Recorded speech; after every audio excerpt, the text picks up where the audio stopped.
I'll read four lines, what we did yesterday, and then we will continue. Kamera Tatparya, the interpretation or explanation of Kam is that it is a Nij Sambhog, the desire to please our own self and our self only, Kevala.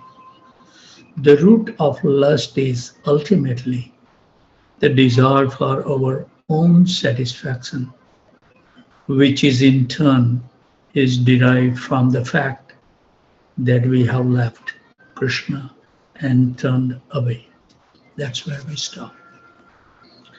The main problem is that lust is the most difficult to be rid of. And the strongest manifestation of lust is sexual desire. As long as a person has a body and a mind, lust will more or less be there. We have received a body and a mind to enjoy, if not grossly, then in a subtle way. At the bottom of it all lies our original sin, that we have turned away from Krishna. We do not want to look at him. Even when we are trying to turn to him, we constantly turn back to ourselves. We love ourselves and we want to satisfy our own senses. Therefore, in any spiritual discipline, a person must somehow or other solve this problem. Different spiritual disciplines offer different solutions. In the 6th chapter of the Bhagavad Gita, Krishna gives us very interesting advice, verse 24. This is the same verse to which Maharaj has already referred. Sankalpa Prabhavan Kamams.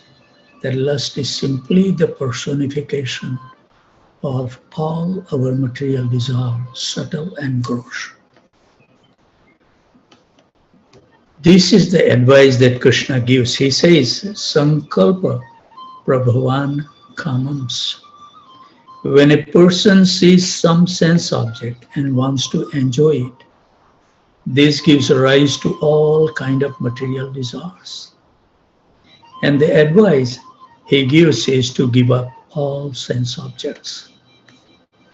In essence, we must simply close our eyes to all sense objects. We must stop listening.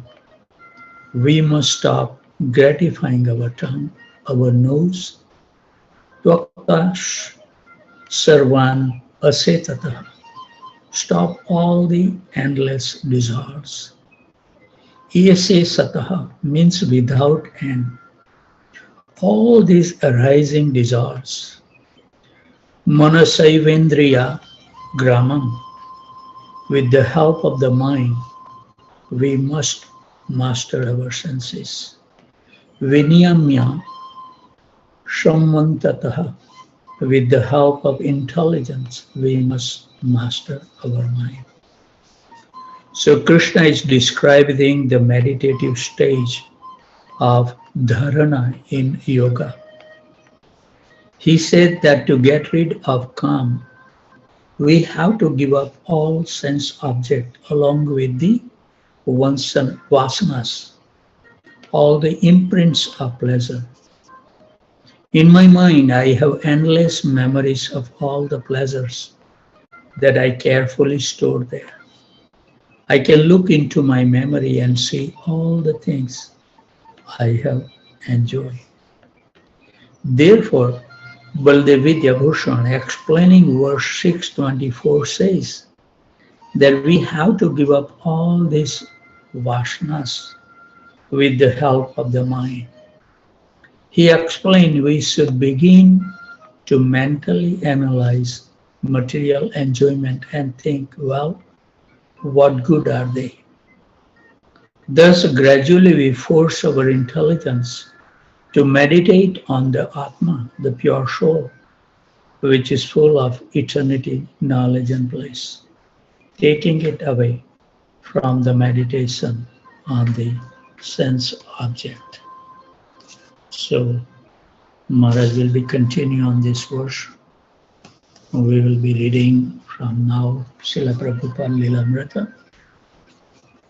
We are reading from volume number 3, and chapter title is Swami Invites the Hippies. Hare Krishna. So I'll read few lines to bring up to the speed and then we will continue. Although occasionally earning money as a musician, he spent most of his time promoting Prabhupada mission. This is Prabhupada is talking about Mukunda and his wife Janki. Especially by meeting people to arrange gala programs like the one at the Atma. He was a leader in bringing people to assist Prabhupada. Yet, he had no permanent sense of commitment. He was helping because it was fun, having little desire to be different from his many San Francisco friends. He did not strictly follow Prabhupada principles for regulated spiritual life. That's where we left yesterday, so we will continue. In his exchanges with Srila Prabhupada, Mukunda liked to assume a posture of fraternal camaraderie rather than one of the menial servitude. And Srila Prabhupada reciprocated. Sometimes, however, Prabhupada would assert himself as a teacher. Once, when Prabhupada walked into Mukunda's apartment, he noticed a poster on the wall showing a matador with a cape and sword going after a bull.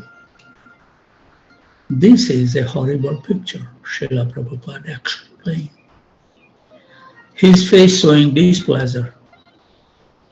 Mukunda looked at the poster, realizing for the first time what it meant.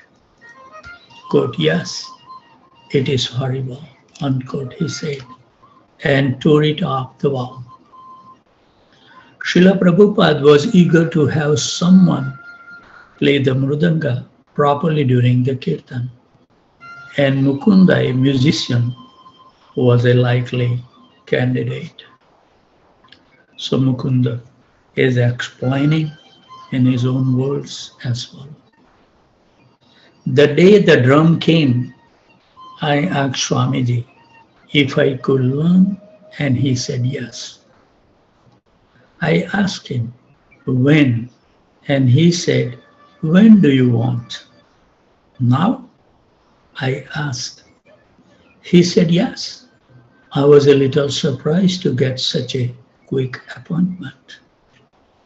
But I brought the drum to his room and he began to show me the basic beat.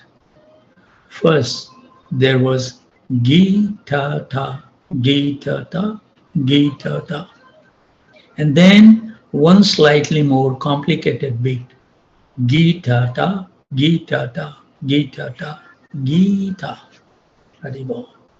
As I began to play the beat, I kept speeding it up, and he kept telling me to slow down. He spent a lot of time just showing me how to strike the heads of the drum. Then I finally began to get it a little. But he had to keep admonishing me to slow down and pronounce the syllable as I hit the drum. Gi ta ta. The syllable he said, and the drum should sound the same. I should make it sound like that and always pronounce them. I was determined and played very slowly for a long while. I was concentrating with great intensity. See, if you want to learn something, we have to concentrate with great intensity if you want to improve our chanting. Then suddenly I was aware of Swamiji standing motionless beside me. I didn't know how long he was going to stand there without saying anything. And I became a little uncomfortable. But I continued playing. When I got up the courage to look up and see his face, to my surprise, he was moving his head back and forth in an affirming way with his eyes closed. He seemed to be enjoying the lesson. This came as a complete surprise to me. Although I had taken music lessons before and had spent many years taking piano lessons, I can never remember an instance when the teacher seems to actually enjoy my playing. I felt very wonderful to see that here was a teacher who was so perfect, who enjoyed what he was teaching so much, not because it was his personal teaching or his personal method, but because he was witnessing Krishna's energy pass through him to a conditioned soul like myself. And he was getting great pleasure out of it. I had a deeper realization that Swamiji was a real teacher, although I had no idea what a spiritual master really was. To Mukunda's wife Janki, Krishna consciousness meant dealing in a personal way with Swamiji. As long as he was around, she was all right. She enjoyed asking him questions, serving him, and learning from him how to cook. She didn't care much for studying the philosophy of Krishna consciousness, but she quickly developed an intense attraction for him. So Janki is now described in her own words as follows. There were a group of us sitting around in Swamiji's apartment, and I asked him if he had any children. He looked at me as if I had said something strange, and he said, quote, "You are not my child?" I said, "Well, yes." And he said, "Are not all these my children?" And his answer was so quick that I never doubt that he seriously meant what he said. For several hours each morning, Prabhupada showed Janki, Joan, and others how to cook. One day in the kitchen, he noticed a kind of berry he had never tasted. And he asked Janki what they were. She told him strawberries. He immediately popped one into his mouth, saying, "That's very tasty." And he proceeded to eat another and another, exclaiming, "Very tasty." One time, Janki was making whipped cream when Prabhupada came into the kitchen and asked, "What's that?" She replied, "It's whipped cream." "What is whipped cream?" he asked. "It's cream," she replied. "But when you beat it, it plops up into a more solid form." Although always adamant about kitchen rules, in the parenthesis, one of the most important being that no one could eat in the kitchen. Parenthesis over. Srila Prabhupada immediately dipped his finger into the whipped cream and tasted it. "This is yogurt," he said. In a light-hearted, reprimanding way, That was her pleasure. Janki replied, "No, Swamiji, it's a whipped cream." Srila Prabhupada corrected her, "No, it is yogurt." And again he put his finger into it and tasted it, saying, "Oh, it tastes very nice." Swamiji, Janki accused him, "You are eating in the kitchen." Hari Bol. Srila Prabhupada merrily smiled and shook his head back and forth, saying, "That is all right." Hari Bol. So Janki is explaining in her word, "One time I told him, quote, Swamiji, I had the most exciting dream. We were all on a planet of our very own, and everybody from Earth had come there. They had all become pure devotees, and they were all chanting. You were sitting on a very special chair high off the ground, and the whole earth was clapping and chanting Hare Krishna." Unquote. Swamiji smiled and said, "Oh, that's such a lovely dream." Bonnie McDonald, age 19, and her boyfriend Gary McElroy, 20, had both come to San Francisco from Austin, Texas, when they had been living together as students at the University of Texas. Bonnie was a slight, fair blonde with a sweet southern drawl. She was born and raised in Southeast Texas in a Baptist family. In high school, she had become agnostic, but later, while traveling in Europe and studying the religious art there and the architecture of the great cathedrals, she had concluded that these great artists couldn't have been completely wrong. Gary, the son of a US Air Force officer, had been raised in Germany, Okinawa, and other places around the world before his family has settled in Texas. His dark hair and bushy brow gave him a scowling look, except when he smiled. He was one of the first students at the University of Texas to wear long hair and experience with psychedelic drugs.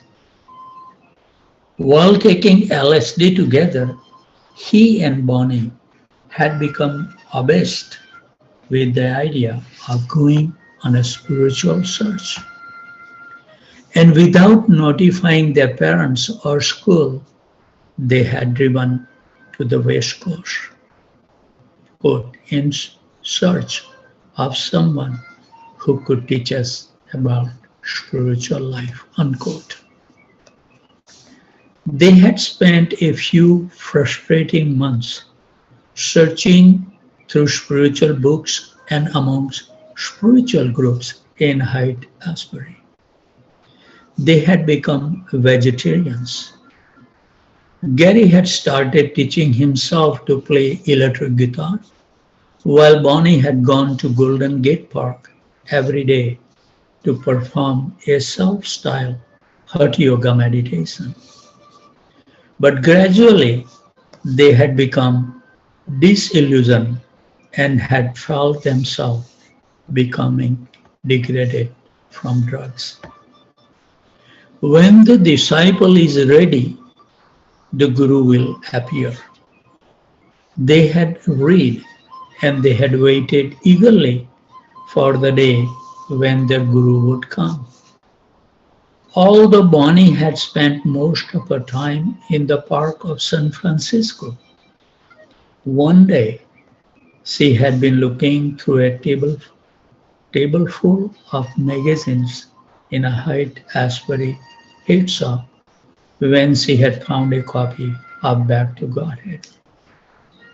The mimeographed journal produced by Srila Prabhupada disciples in New York. She had been particularly attracted to Hayagriva's article about Swamiji. The description of Swamiji's smile, his bright eyes, his pointed shoes, and the things he said has given her a feeling that this might be the Guru she had been looking for. And when she had learned that this same Swamiji has opened an ashram in Hyde Ashbury, she had immediately started searching through the neighborhood and until she had found the temple on Frederick Street.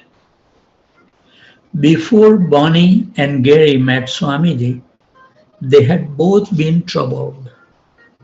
Gary was in anxiety about the threat of being drafted into the army, and both of them were disillusioned because they had not found the truth they had come to San Francisco to find. So on meeting Srila Prabhupada in his room, they began to explain their situation in the following words themselves. Bonnie is speaking now. He was sitting in a rocking chair in his little apartment, and he looked at us like we were crazy, because we were, and said, quote, "You come to my classes. Simply come to my classes every morning and every evening, and everything will be all right," unquote. That sounded to us like an unbelievable panacea. But because we were so bewildered, we agreed to it. I told him I have traveled all over Europe, and he said, "Oh, you have traveled so much." And I said to him, "Yes, I have traveled so much. I have done so many things, but none of it ever made me happy." He was pleased with that statement. He said, "Yes, that is the problem." So we began going to his morning lectures. For us, it was a long distance to get there at 7 in the morning. But we did it every morning with the conviction that this was what he had said to do, and we were going to do it. What a wonderful thing. Simply follow, simply do it. Then one day he asked us, "What do you do?" When we said that formerly we had been art student at college, he told us to paint picture of Krishna. Shortly after that, we asked to be initiated. Joan and Roger were soon initiated, receiving the names Yamuna and Gurudas. And the very next day, they were married. At their wedding ceremony, Swamiji presided, wearing a bulky garland of leaves and rhododendron flowers, the big one. He sat on a cushion on the temple floor, surrounded by his followers and paraphernalia for the sacrificial fire. Before him was the small mound of earth where he would later build the fire. He explained the meaning of Krishna conscious marriage and how husband and wife should assist one another and show Krishna, keeping him in the center. Swamiji had commented that he did not like the Western woman dress, and at his request, Yamuna was dressed in a sari. Although Swamiji had called for a ghee, clarified butter, as one of the sacrificial ingredients, the devotees, thinking ghee too costly, had substituted melted margarine. He had called for firewood also, and the devotee had supplied him the bits of a broken orange crate. Now, with Yamuna and Gurudas seated before him on the opposite side of the mound of earth, he picked up a small piece of the splintered orange crate, dipped it into what was supposed to be ghee, and held it in the candle flame to begin the fire. The splinter flame sputtered and went out. He picked up another splinter and moistened it in the melted margarine. But when he touched it to the flame, it made the same sweet, sweet sound and sputtered out. After trying unsuccessfully 4 or 5 times, Swamiji looked up and said, "This marriage will have a very slow start." Yamuna began to cry. Bonnie and Gary were initiated just 2 weeks after they had met Swamiji. Bonnie's initiated name was Govinda Dasi and Gary's was Gaura Sundar.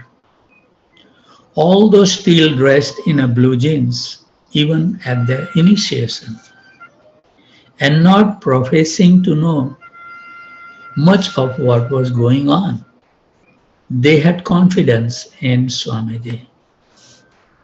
They knew that their minds were still hazy from drugs, but they took their initiation seriously and became strict followers.